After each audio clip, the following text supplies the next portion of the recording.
اب میں لٹ گیا ہوں، میری کل عمر کی کمائی ضائع ہو گئی، کھوٹے سکے کہاں اور ہیرے کہاں؟ تو مہربانی کریں، اور آپ کی بارگاہ میں اللہ رسول کے نام پر حلف دیتا ہوں کہ میں ہوں بالکل سچا۔ محمود غزنوی کہنے لگے تو جا، تھیلی چھوڑ جا، اور جب میں تجھے بلاؤں گا پھر دوبارہ آنا۔ وہ شخص چلا گیا۔ محمود غزنوی اٹھے، دربار برخاست کیا، لوگوں سے کہنے لگے چلے جاؤ، میں 3 دن کے لیے سیر کرنے جا رہا ہوں، 3 دن کے بعد لوٹوں گا۔ اکیلے جب رہ گئے نا محمود دربار میں، تو محبوب نے چھری منگائی۔ وہ جس تخت پہ بیٹھتے تھے وہاں گدا بچھا ہوا تھا، یہ گدا پڑا ہے نا، وہ گدا بچھا ہوا، تو محمود نے چھری کے ساتھ اس کو پھاڑ ڈالا اور چھری جیب میں رکھی نکل گئے۔ کہنے لگے میرے بعد کوئی میرے دربار والے احاطے میں داخل نہ ہو۔ محمود چلے گئے۔ اب وہ صفائی کرنے والا جب آیا نا، اس نے آ کے دیکھا تو گدا تو پھٹا ہوا ہے۔ اس نے شور ڈال دیا، پہرے دار بھی آ گئے، فلاں صاحب بھی آ گئے، فلاں صاحب۔ اس نے کہا او خدا کے بندو، اس کا گدا پھٹ گیا ہے، وہ تو مار ڈالے گا۔ اس نے کہا تھا سوائے صفائی اور نگرانی والے کے دوسرا آئے کوئی نہ، اور یہاں آیا بھی کوئی نہیں، پہلے دن ہی پھٹا ہوا ہے تو لٹکا دے گا سب کو، کیا کریں؟ شور ہو گیا، سارے دربار کے ملازمین اکٹھے ہو گئے۔ ایک بندہ بولا، کہنے لگا فکر نہ کرو، میں کیسے بندے کو جانتا ہوں، اس طرح سیے گا کہ جس نے پھاڑا ہوگا اسے بھی پتہ نہیں چلے گا کہاں سے پھٹا تھا، ایسا بہترین رفو کرے گا کہ پتہ بھی۔ اس نے کہا یار ہم سارے 1 مہینے کی تنخواہ دیتے ہیں، 1 مہینے کی، تو بندہ بلا۔ وہ بلا لیا اس کو، اس کا نام محمد رفو گر تھا۔ وہ آیا، اس کو گدا دکھایا، اس کا یار اس طرح سینہ پتہ نہ چلے۔ اس نے کہا فکر ہی نہ کرو۔ اس نے سیدھی اگلے شام ہی لا کے بچھا دیا گدا۔ تیسرے دن بادشاہ سلامت آئے، آ کے پہلی نظر گدے پہ ڈالی۔ اس نے بلایا سب ملازمین کو، کہا کس نے سیا ہے؟ کہا جناب کیا ہوا؟ کہا یہ پھٹا ہوا تھا۔ کس نے؟ کہا نہیں پھٹا ہی نہیں۔ وہ کہنے لگے بنو بت، میں خود پھاڑ کے گیا تھا، تو بتاؤ صحیح سیا کس نے ہے؟ کہا جناب آپ پھاڑ کے گئے تھے تو بتایا کیوں نہیں؟ فرمانے لگے اسی لیے تو بتایا نہیں تھا کہ تم خود تحقیق کر لو، بلاؤ بتاؤ پھاڑا کس نے، احمد سیا کس نے؟ تو بلا لیا، احمد رفو گر آ گیا۔ اس کو جب بلا کے سامنے بادشاہ کھڑا کیا، کہا بھئی تم نے سیا ہے؟ کہنے لگا حضور آپ کے سارے ملازم کٹھے ہو کے آئے تھے، میری غلطی کوئی نہیں۔ کہا نہیں یار تو بڑا کاریگر ہے، میں نے اپنے ہاتھ سے پھاڑا تھا پر مجھے بھی نہیں پتا چل رہا کہاں سے پھٹا تھا۔ اچھا یہ بتا یہ تھیلی جو ہے یہ بھی تو نے سی تھی؟ اس نے کہا جی آپ کے خادم کا ہی کارنامہ ہے، وہ فلانے علاقے کے قاضی صاحب آئے تھے، اس میں سے ہیرے نکال کے تو کھوٹے سکے بھرے تھے، تو مجھے بھی تھوڑا سا حصہ ملا تھا۔ محمود نے سارے گواہ بھی اکٹھے کر لیے، ثبوت بھی اکٹھے کر لیے، پھر قاضی کو بلایا۔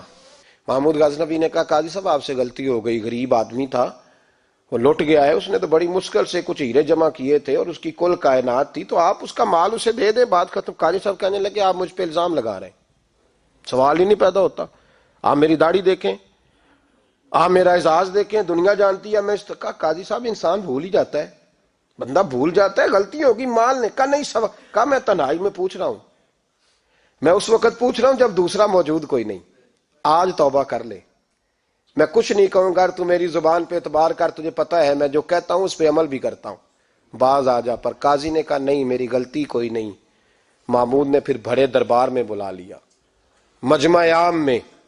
مہلت کے دنوں میں جو توبہ کر لے وہ بچ جاتے ہیں، لیکن لوگ رسوائیوں کے دنوں میں پھر واپس لوٹتے ہیں اگلا گھر دیکھ کے، پھر حالات اور طرح کے ہو چکے ہوتے ہیں۔ جب بڑے دربار میں قاضی کو بلایا، بھائی تو مانتا ہے کہ نہیں؟ اس نے کہا نہیں۔ تو کہا بلاؤ احمد رفو گر کو۔ جب وہ احمد رفو گر آیا تو بوڑھے قاضی کی ٹانگیں کانپنے لگی، جملے ٹوٹنے لگے، لفظ زمین پر گرنے لگے، بات صحیح نہیں ہوتی، زبان لڑکھڑانے لگی۔ محمود کہنے لگے قاضی میں نے تجھے کہا تھا وہاں مان جا بات، اب بڑے دربار میں بول۔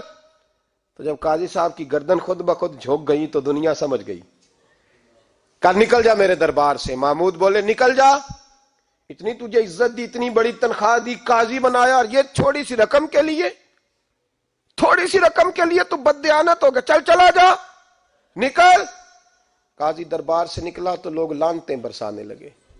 کل جو دکانیں چھوڑ کے سلوٹ کرنے آتے تھے وہ کہنے لگے اس کی عمر دیکھو، اس کے کام دیکھو، دیکھو اس نے کیا کیا۔